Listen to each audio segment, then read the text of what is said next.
Good morning students, welcome to our YouTube channel let's discuss. तो आज हम करेंगे इंग्लिश की 9th क्लास की वर्कशीट नंबर 55 जो कि है 19 नवंबर 2020 की। तो जैसे कि आप देख सकते हैं 9th class English worksheet number है हमारी 55, ये है 19 डेट की। तो स्टूडेंट्स आप अपना यहाँ पर नाम लिखिएगा और यहाँ पर क्लास टीचर का नाम। तो चलिए आज की वर्कशीट हम करते हैं। तो दिया हुआ है कि रीड द एक्सट्रैक्ट, आपको जो एक्सट्रैक्ट दिया हुआ है नीचे उसके आंसर्स करने हैं। तो चलिए एक्सट्रैक्ट को पढ़ते हैं हम। जो ये एक्सट्रैक्ट है वो लिखा गया है जेम्स किरकप के द्वारा। ये रहा ना, जेम्स किरकप। तो ये एक्सट्रैक्ट जैसे कि आप देख सकते हैं जेम्स किरकप के द्वारा लिखा गया है और ये लिया गया है कहाँ से? No man are foreign. कहाँ से? No man are foreign. ठीक है, तो चलिए इसको पढ़ते हैं। Let us remember whenever we are told to hate our brothers it is our self. मतलब हमेशा याद रखें जब भी हमें बोला जाए कि अपने भाइयों को नफ़रत करो, it is our self that we shall dispossess, betray, condemn.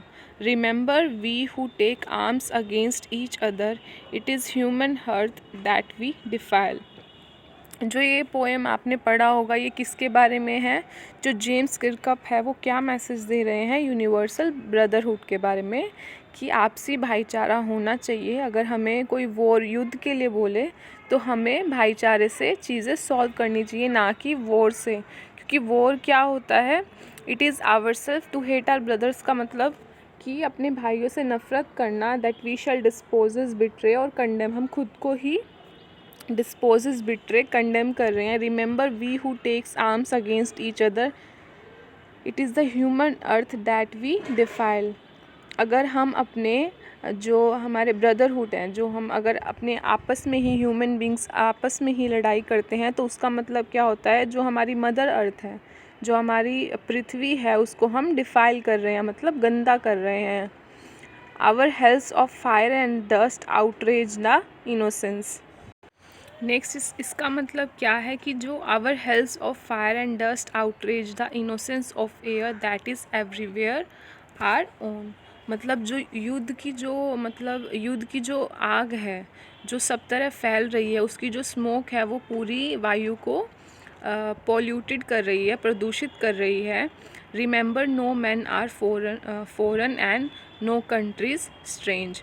तो इसमें पोइट का जो मेन मैसेज है वो यही है कि कोई भी आदमी, कोई भी इंसान फ़ॉरेन नहीं है, अनजान नहीं है, और कोई भी कंट्री स्ट्रेंज नहीं है। सभी आपस में भाई बहन। इसमें वैसे भाई चारे की बात की गई हुई है क्योंकि मैन लिखा गया है, तो सभी लोग आपस में भाई हैं। तो जो पोइट है वो यहाँ पे उनका मेन मैसेज यही है कि यूनिवर्सल ब्रदरहुड के बारे में बात कर रहे हैं और वो ये बोल रहे हैं मतलब युद्ध ना करके हम आपस में भाईचारे और प्यार से रहें।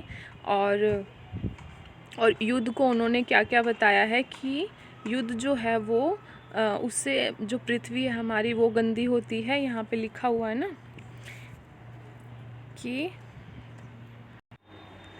तो स्टूडेंट्स वो मतलब मोटी मोटी यही बात हो गई कि कैसे जो पोइट है वो ब्रदरहुड को यहाँ पे हाईलाइट कर रहे हैं कि कैसे प्यार से रहना चाहिए, प्रेम से रहना चाहिए और भाईचारा होना चाहिए। युद्ध के अगेंस्ट बोल रहे हैं वो। तो चलिए इसके क्वेश्चन आंसर करते हैं अब। ये रहा ना, what as per the extract the word dispossess does not refer to. तो यहाँ पे डिस्पोजेस जो वर्ड है डज नॉट लिखा है कि क्या रेफ़र नहीं करता। डेप्राइव करता है, स्ट्रिप करता है, रोब भी करता है, गेन जो है जो रेफ़र नहीं करता। तो फर्स्ट का आ जाएगा हमारा गेन। ठीक है। सेकेंड है the poet says that by raising arms against each other we will. मतलब पोइट क्या बोल रहे हैं, जो जेम्स किरप हैं वो क्या बोल रहे हैं, अगर हम आपस में एक दूसरे के अगेंस्ट लड़े हम तो क्या होगा? वी विन द वॉर्स, हम युद्ध जीत जाएंगे। Facilitate our self, tend our land, adorn our land. तो इसका आंसर आ जाएगा टेंट आर लैंड। थर्ड है हमारा the poet doesn't want to spread the message of dash through the poem. जो पोएट है वो अपने पोएम के थ्रू कौन सा मैसेज स्प्रेड नहीं करना चाहते, डजेंट वॉन्ट। तो वो पीस का मैसेज स्प्रेड करना चाहते हैं, लव का भी, ब्रदरहुड का भी, भाईचारे का भी। वो हेट्रेड का मैसेज स्प्रेड नहीं करना चाहते। तो थर्ड का आ जाएगा हेट्रेड। फोर्थ है हमारा विच literally devices is used in the given above extract from the poem. तो आपको लिटरेरी डिवाइस बतानी है, तो इसका आंसर आ जाएगा एंजाममेंट।